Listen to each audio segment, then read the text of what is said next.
This episode is proudly supported by Westholme Australian Wagyu. Whether you're a chef or just love going to restaurants, you know the best ingredients are everything, especially when it comes to beef. Westholme, based in Queensland and the Northern Territory, Australia, is working with the land to create nature-led Australian Wagyu. They steward 16 million acres of rangeland, guided by the natural ecosystem where cattle graze and forage on native grasses for the first few years of their lives. The result is high-quality Wagyu beef that reflects the terroir of Northern Australia. Westholme believe that when nature leads, flavour follows. Learn more at westholme.com. It can be a very tough industry, and it is, but when you're not working, enjoy time with your family, enjoy time with your friends, like everyone should. But yeah, I think when you're into work, it's your head down, you focus, you work together, and we try all to better ourselves, really. This is the Deep in the Weeds podcast. I'm Anthony Huckstep. Last time we caught up with Steven Sinclair, he was on the cusp of opening the redeveloped Jacksons on George, which includes Bistro George. Now the huge venue has been steaming along and the talk of Sydney. Steven, how are you? Very well, Huck. It's great to be back. Thanks for having me again. It's awesome to catch up with you. You're in charge of a huge, exciting venue that's the talk of the town in Sydney. How are things at the moment? Yeah, look, what a year it's been. It's been amazing, really. Definitely one of the biggest challenges of my career. A lot of stress and anxiety, in the build-up, given the size of the venue. It was the first time for a lot of staff who worked together. But in terms of how openings go, it went really well. It was a great opening. I guess like before, my biggest focus was and challenge was not only going into Jackson's to be able to execute food well, but building a team. So I put, one of my main focuses on the team and getting the right people in, because, without them, you're really limited to what you can do and produce. So yeah, it's been a good ride so far, and hopefully many more successful years to go. I'm fortunate enough to manage a very talented kitchen team. A lot of the guys I brought on with before I worked with in previous years, who were all super keen to come on board. It's incredibly important that we work well together, we back each other up, and, jump in wherever we need to help out. And it's been an amazing experience and year so far. You mentioned those nerves when we caught up last time, and you really took the bull by the horns and went for it. Have you changed during this process of taking on such a large project and creating sort of your own thing out of it as well? Look, not particularly. Like in terms of myself as a chef, I've always stood by what who I am, and what I want to cook. Like I said, I'm fortunate to have a great team in there who can back me up whenever needs be. If something happens, I'm not there, they can handle it really well. And it's amazing to be a part of, the style in terms of what I cook has stayed the same. We're going into our fourth menu change now, sort of, coming into spring. I feel that's important to change ingredients throughout the season, to constantly sort of try and develop, work with new ideas, new ingredients that, you might not necessarily use all year round. But yeah, like everything, I use on the menu, I try to look for the best interpretation of an ingredient. And when we get a piece of fish or a piece of Westholme Wagyu, there's only going to be one or two things that happen to it. I like to keep it, very simple and cook it well, let the product shine. But, with that, it's important that we, cook our sauces, they're right, everything is prepped right, and we deliver during service to keep it consistent and at a high standard. I want to talk about that focus in a little bit that you have on the best ingredients and how important they are for you to execute what you do. But what's it been like running such a big venue for you?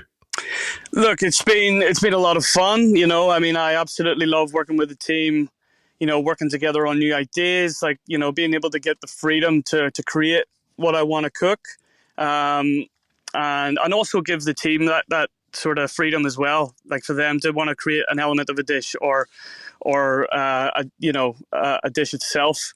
Sometimes it can be, it can definitely be busy.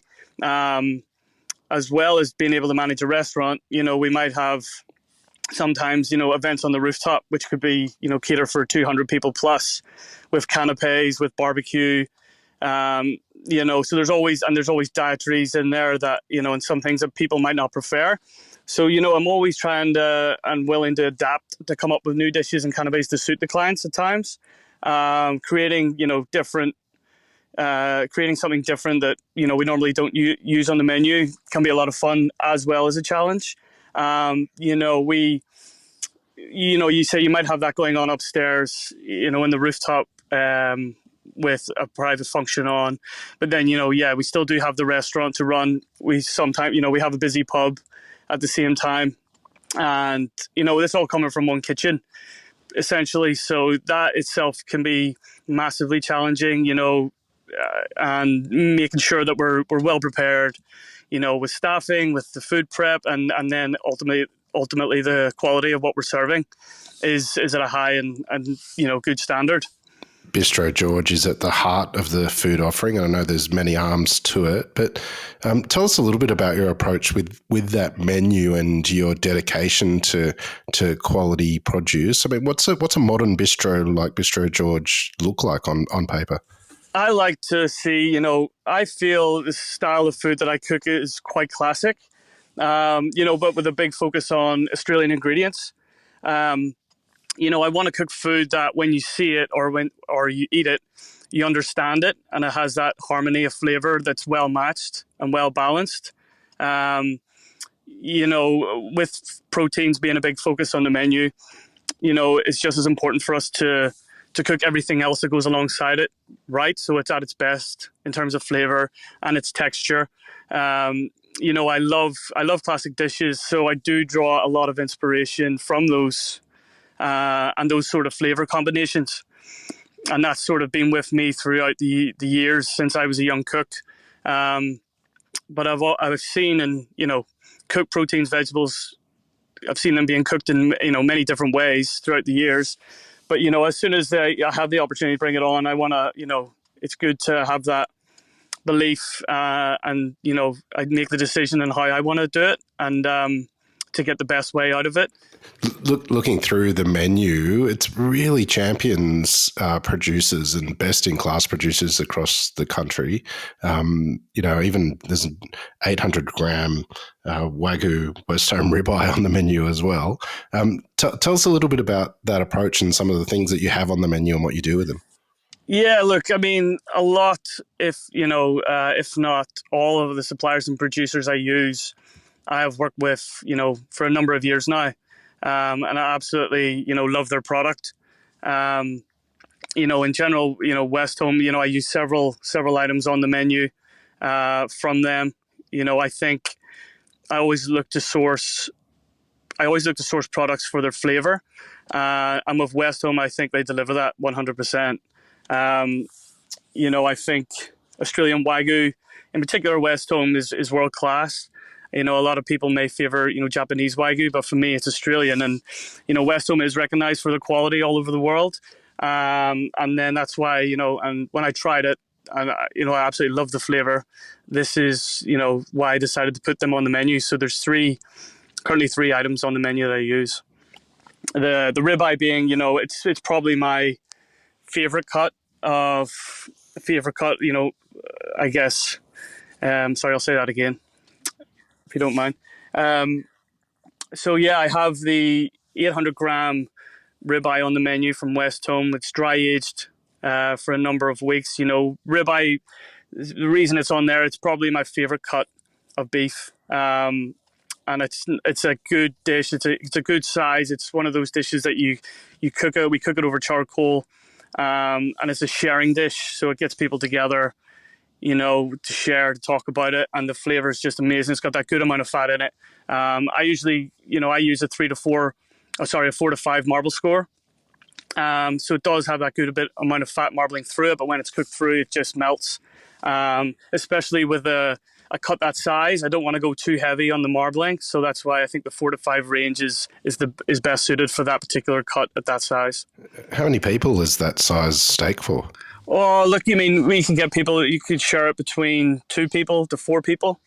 I've had a guest come in and he's had the whole thing to himself a number of times. So yeah, that's it's really down to what they want. Some people would order it maybe for a few more, but then they would have a few more larger main courses as well to share. So they may only take a few slices of it with but they might order a fish or a pasta or something else.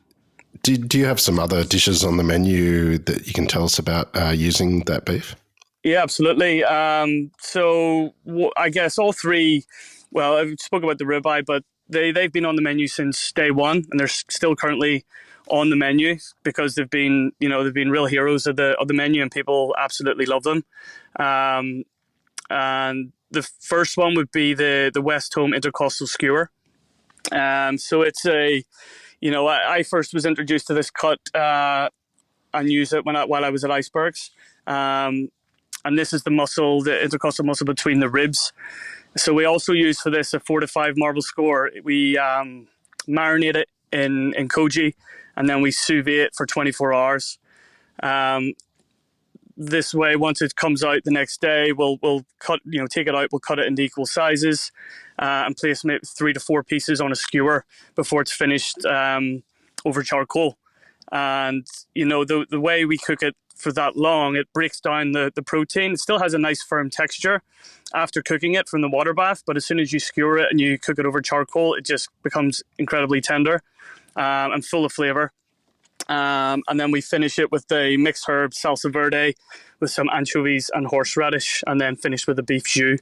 So that's a snack. It's on the snack section of the menu. We serve and charge per skewer. And the next dish would be the West Home dry aged Wagyu topside. So we use the topside. I think it's a pretty versatile cut. But we dry age the top side, to enhance the flavor. I think it has a good beefy flavor, but we dice it and turn it into a tartare, which is served raw, and then we mix it tableside.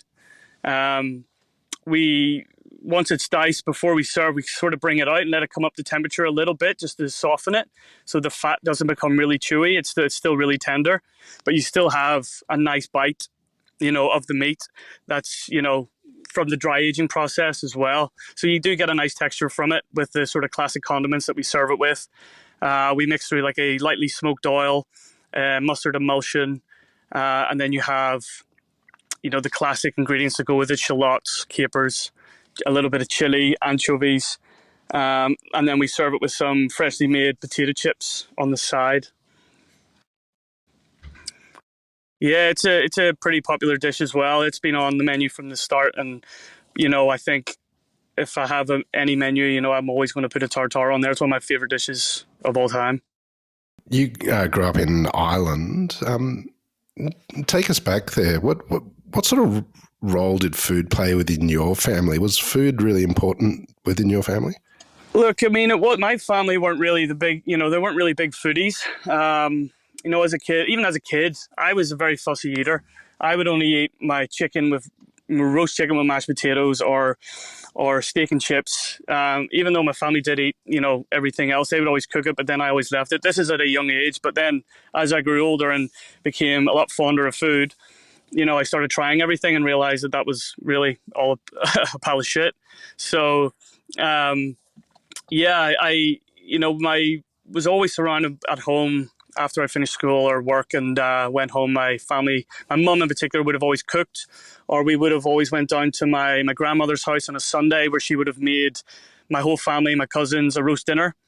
So that always played a big part. And then, as I was getting older and more fond of food, I was asking the questions of, how they're doing it, can I help? So I was always on. They always put me on potato duty to start. So I was always in the sink peeling potatoes. That's how it started. I can't remember what age I was, but yeah.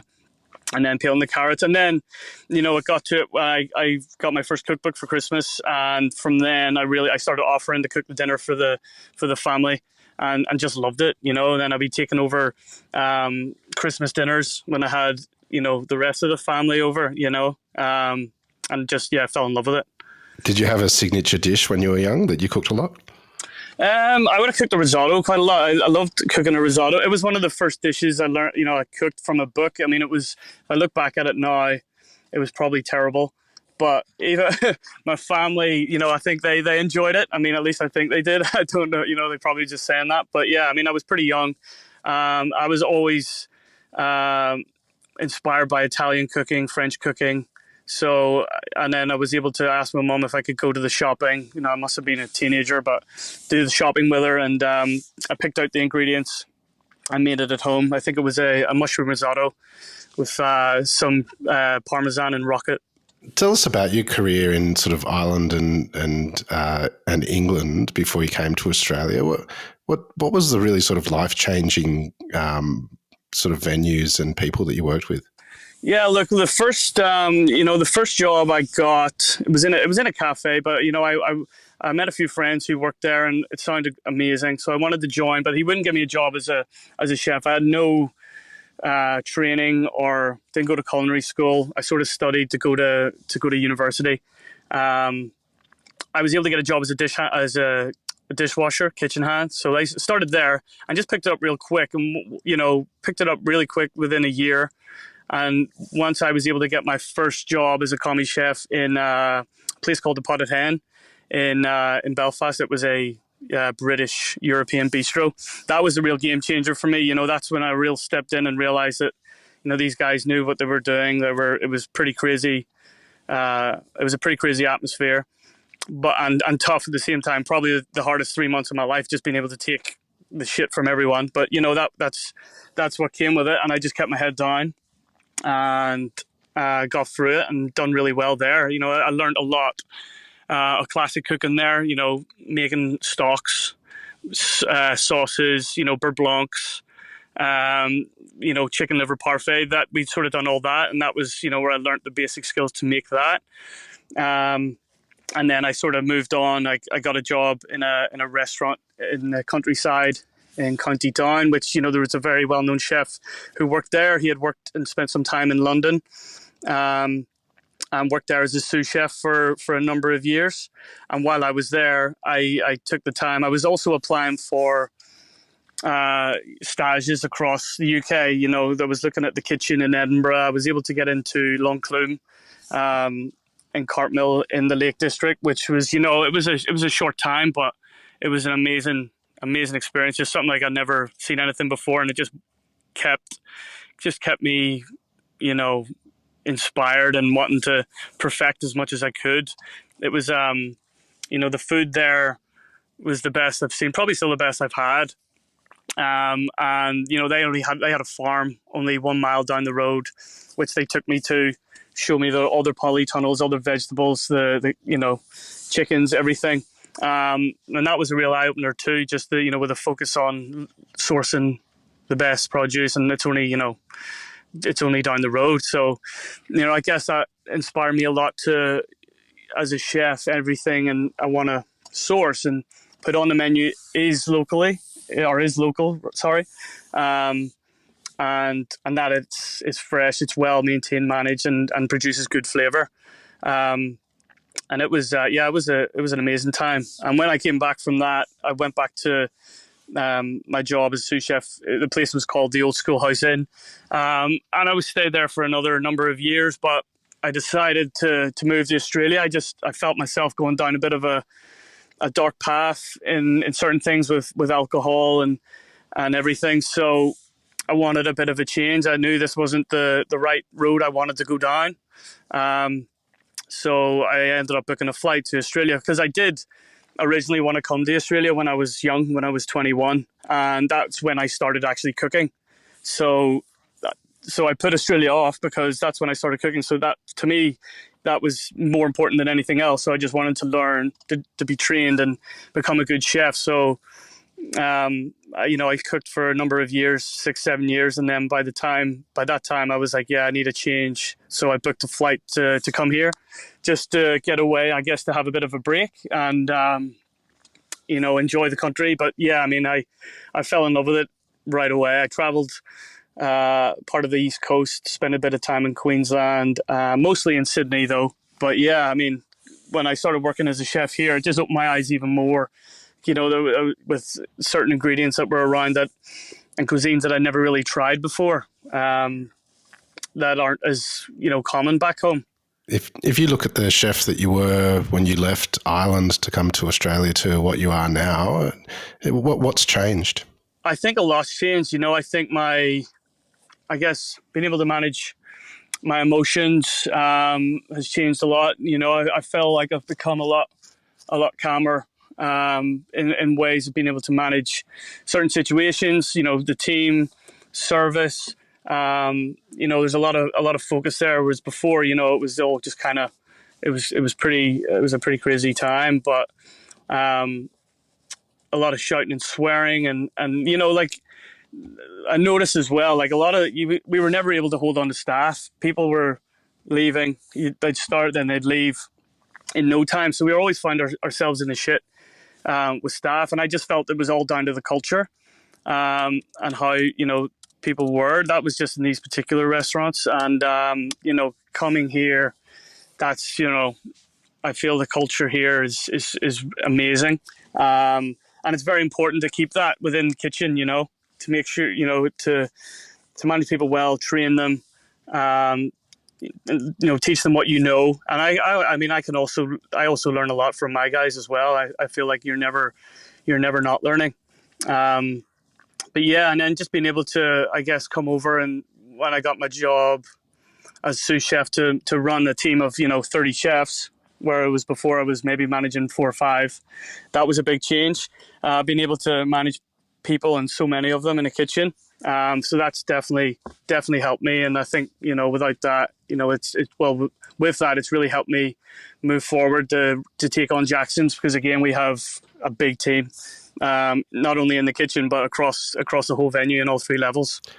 Before Jackson's on George, you spent a number of years at Icebergs, one of Australia's most celebrated restaurants. What did you take from your time working in that kitchen? I loved it. I loved absolutely every minute of it. I mean, the location itself was incredible. It was a bit mind blowing when I first got there, but I thought, when I arrived, even at a pretty high level, when I got there, I thought it was a bit out of my depth, because these guys were, I could tell they were all very experienced, but then I was, their junior sous chef. But that was a bit of a daunting time. But, I did love it. And everyone there was super nice. They were very skilled. We all worked well together throughout the number of years. And I was always, especially when I moved there, I learned a lot that I'd never learned before. And then even in terms of Australian cuisine, Italian cuisine, so much. So it's been like hugely beneficial. And I think, it gave me the platform to move on to do what I'm doing now. And not only that, like being at Icebergs has sort of taught me how to work with our suppliers, with our farmers, everything. I've learned, I've built these amazing relationships with our suppliers, really since starting Icebergs, right up until now. And some of which, like I said, if not all, I'm continuing to use, because I think it's just important to communicate with them, to see what we can do, how we work together to benefit us both, and to showcase amazing food for the guests.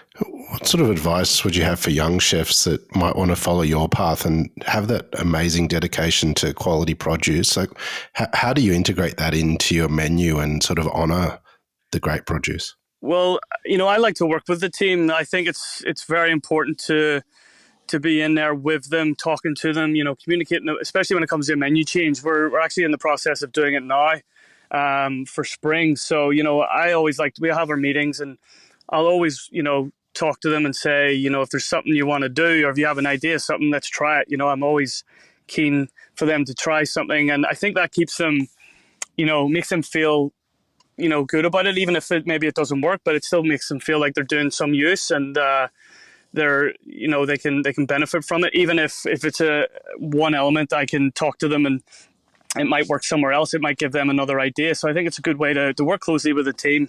Talk to them one-on-one, just to keep that, try and help them with that, their goals, and their inspiration. I think, it can be a very tough industry, and it is, but I think just to keep the head down, focus when you're in work, focus on your work, trying to make it as best as it is possible. And when you're not working, enjoy time with your family, enjoy time with your friends, like everyone should. But yeah, I think when you're into work, it's, your head down, you focus, you work together, and, we try all to better ourselves, really. We've had some tough economic times and a bit of pressure on the hospitality industry, but we're moving into spring and summer, which is traditionally a time when people do step out. What are you expecting from the next sort of 6 months? Well, look, I'm expecting it to be, we opened, around springtime last year, and it went, really well. We're expecting, I guess, after August period, when it starts to warm up a bit, that it'll be a pretty crazy 6 months right up till Christmas. It is challenging throughout there's times throughout the year when there might not be as busy. I noticed, like, certain times of the year the city can absolutely thrive, or the city can be completely dead, so like just after the Christmas period, for example, or school holidays. Those are times where it can be challenging, where we're always trying to adapt to that and focus on those quieter periods of the year, so that we can, make the year more consistent. But I feel like it's still really early days for Jackson's and Bistro George. I feel like we can really, there's still a lot of people to showcase this food to, and still some guests that haven't been. And I feel like we're in a good place, and we're doing some good food, the service as well. So we are getting, there's a lot of inquiries coming in now, especially for the Christmas period and November time. So it's looking already like it's gonna take off again. Well, looking forward to good times ahead. Steven, as always, amazing to catch up, mate. Keep in touch, and we'll have to catch up again soon. Thanks so much, Huck. It's great to be back. Thanks for having me, and we'll catch up. This is the Deep in the Weeds podcast. I'm Anthony Huckstep. Stay tuned as we take a deep dive into the lives of the incredible people who ply their trade in the food and hospitality sector. Special thanks to executive producer Rob Locke for making this all happen. Follow us on Instagram at Deep in the Weeds Podcast, or email us at podcast@deepintheweeds.com.au. Stay safe and be well.